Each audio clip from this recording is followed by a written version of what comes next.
নমস্কার, কেমন আছেন সবাই? এএসএ ফ্যামিলি ব্লগে আপনাদের স্বাগত জানাই। আজ মঙ্গলবার। ছেলেটা অনেক দিন ধরে বলছে মা খাসির মাংস খাবো, তা ওর বাবাকে দিয়ে বাজার থেকে আনিয়েছি। আমি এখন দিয়ে দিচ্ছি, এখানে পেঁয়াজ কুচি দিয়ে দেব। আমি এখানে এখন আদা বাটা, পেঁয়াজ বাটা, রসুন বাটা দিয়ে দিচ্ছি। এখানে কাঁচা লঙ্কা বাটা একটুখানি ছিল, একটুই দিচ্ছি। সাদা মাংস রান্না করব।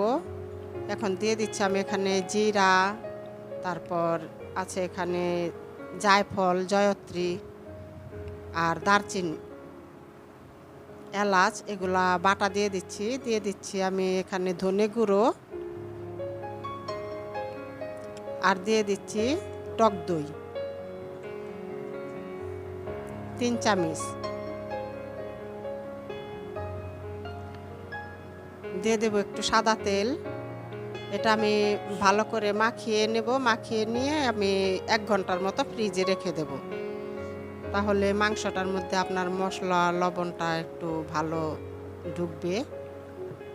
আর আমি এই ফাঁকে ঘরের কাজগুলো সেরে নেব।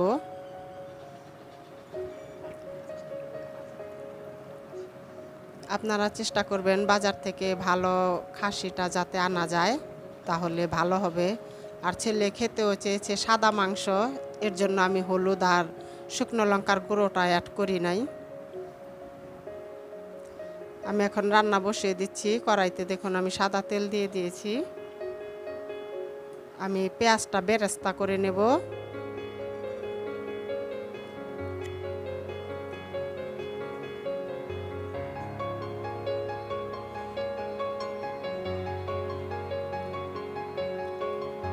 আসলে আমাদের রান্নাঘরটা তো ছোট, আপনাদের সবটা দেখায়া উঠতে পারি না। 2 জন এখানে দাঁড়াইলে সমস্যা হয়ে যায়। ওই ছেলে একটু দাঁড়িয়ে এখানে ভিডিও করে, আমার এখানে রান্না করে দেখতে পাবেন। আজ আপনাদের দেখাবো আমি। আমার বেরেস্তাটা হয়ে গেছে, নামিয়ে নিচ্ছি। এই তেলে আমি মাংসটা রান্না করে নেব। আমি ঘরের কাজ সেরে 1 ঘন্টা পর আমি মাংসটা বের করে নিয়ে রান্না বসিয়েছি। আমি এখানে আলুটাও সিদ্ধ করে দিচ্ছি, হাফ সিদ্ধ করে দিচ্ছি একটু চাম্পা রং দিয়ে, কালারটা সুন্দর আসবে। ছেলে এইভাবে খেতে চেয়েছে। আর আলুটা আস্তই দিয়েছি, ছোট ছোট আলু তো তাই কাটিনি। দিয়ে দিচ্ছি আমি ফোড়নে জিরে, তেজপাতা, আর দিয়ে দেবো আমি একটু পেঁয়াজ কুচি। একটু হালকা ভেজে আমি এখানে দিয়ে দেব একটু টক দই। আর টক দইয়ের মধ্যে আমি দেখতে পাবেন ধনে গুঁড়ো দিয়ে আর একটু সাদা তেল দিয়ে ফেটিয়ে নেব।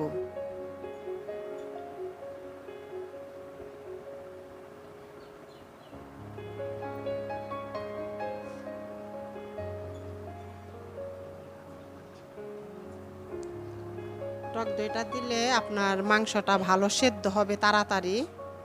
আর টাটকা মাংস তো এটা তাড়াতাড়ি গলেও যাবে। আমি দিয়ে দিচ্ছি টক দইটা একটু আঁচটা কমিয়ে, যাতে দইটা ফেটে না যায়। টক দই দিলে প্রেসার কুকারে দেওয়ার প্রয়োজন হয় না, আপনার এইভাবেই গলে যায়। আমি এখন মাংসটা দিয়ে দেব কড়াইতে।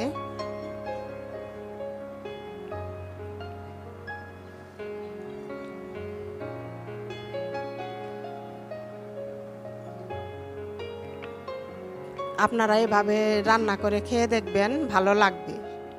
হলুদ মরিচ, আপনার শুকনো লঙ্কা এটা না দিয়েও মাংসটা ভালো লাগে। আর আপনাদের যেভাবে সুবিধা, আপনারা যেভাবে পছন্দ করেন সেভাবে আপনারা খাবেন। কিন্তু সাদা মাংসটাও খুব ভালো লাগে। আমার বাবা খুব ভালো খায় সাদা মাংসটা। বাবাকে মিস করছি, বাবার কথা বলি। বাবা এটা পছন্দ করে সাদা মাংসটা খেতে।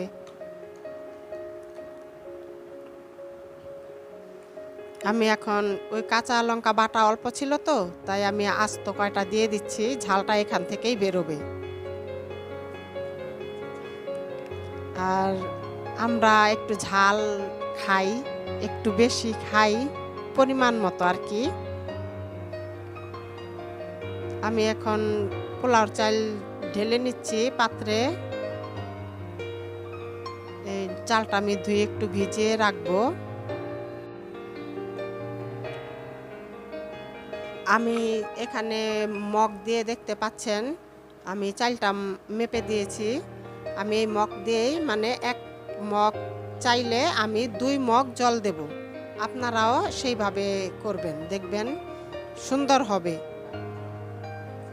মেপে দিলে চালটা পোলাওটা সুন্দর হয়। আমি মাংসটা একটু নেড়ে চেড়ে দিচ্ছি। খাসির মাংস তো মানে যেই মাংসই হোক আপনার মৃদু আঁচে রান্না করলে মাংসটা সুন্দর গলে যায়। আমি কড়াইটা ধুয়ে বসিয়ে দিচ্ছি পোলাওয়ের জন্যে। দিয়ে দিচ্ছি আমি সাদা তেল।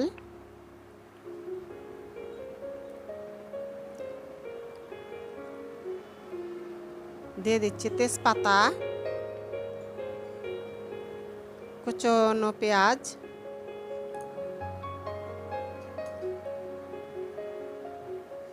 দিয়ে দেব এখন আমি দারচিনি আর এলাচ আর লং। একটু নেড়ে চেড়ে আমি আদা রসুন বাটাটা দিয়ে দেব।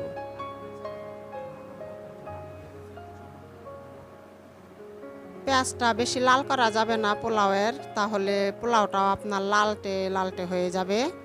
আমি বেশি লাল করিনি, একটু হালকা ভেজে নিয়েছি। রসুন বাটা আদা বাটা আমি দিয়ে দিয়েছি। একটু কষিয়ে আমি এখানে পরিমাণ মতো জল দিয়ে দেব। দিয়ে দিচ্ছি একটু লবণ। লবণটা আমি আগে দিয়ে দিই এর জন্য যে চালের সাথে মিশে যাবে সুন্দর।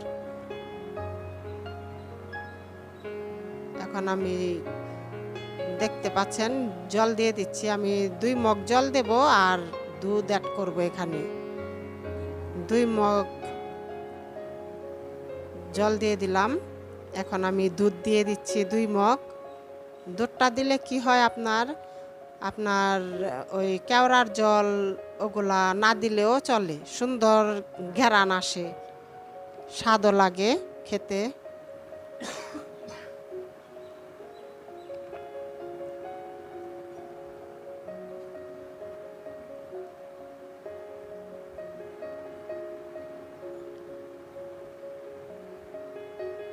আমি এখানে আস্ত রসুন দিয়ে দিয়েছি।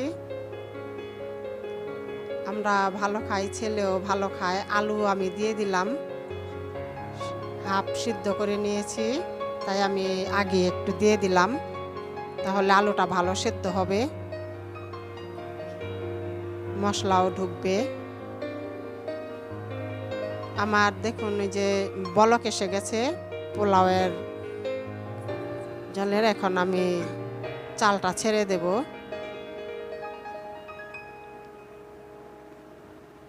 দেখুন আমার ছেলেও রান্না করে মাঝে সাঝে। ও তো বটি দিয়ে কাটতে পারে না, তাই ও যে চাকুর সেট এগুলা কিনে নিয়েছে। আমি এখন চাল দিয়ে দিচ্ছি। ওর হাতের রান্নাও খুব ভালো খেতে হয়, সুন্দর করে রান্না করে। যেটা না পারে সেটা আবার আমাকে জিজ্ঞেস করে, মা এটা কি করে রান্না করব। তখন বলে দেই, তখন ও ওর মন মতো করে রান্না করে নেয়। খুব ভালো হয়, সুন্দর হয় রান্না। ওর রান্নার সময় আবার ডিস্টার্ব করলে চলবে না, তখন একটু রেগে যায়। তখন আমি একটু ফাঁকেই থাকি, ওর মন মতো রান্না করে নেয়। তখন খেয়ে দেখি না ভালোই হয়েছে। আমার মাংসটা কষানো হয়ে এসছে। মাংসটা কষানো হয়ে গেলে আমি আবার এখানে জল দিয়ে দেব।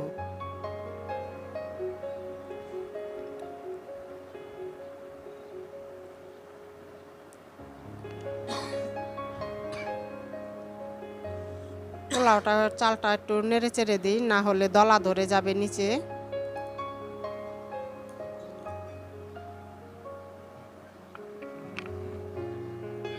দিয়ে দিচ্ছি একটু টেস্টি সল্ট, একটু চিনি। পোলাওতেও আমি একটু চিনি দিয়ে দিলাম। লবণ একটু কম হয়েছে মনে হয়, আবার একটু লবণ দিয়ে দিলাম যাতে ঠিক ঠিক হয়।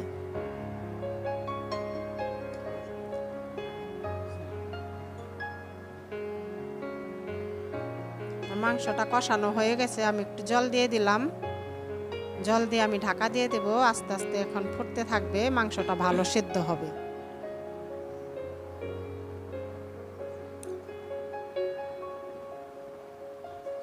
আমার পোলাওটা হয়ে গেছে। একটু চাম্পা রং অ্যাড করেছে, আপনাদের দেখাতে পারিনি, ছেলে একটু বাইরে গিয়েছিল তাই দেখাতে পারিনি। আমার পোলাওটা হয়ে গেছে, আমি বেরেস্তা দিয়ে দম দিয়ে দেব, তাহলে আর নাড়তে হবে না। পোলাওটা সুন্দর দেখুন আমার ঝরঝরে হয়েছে।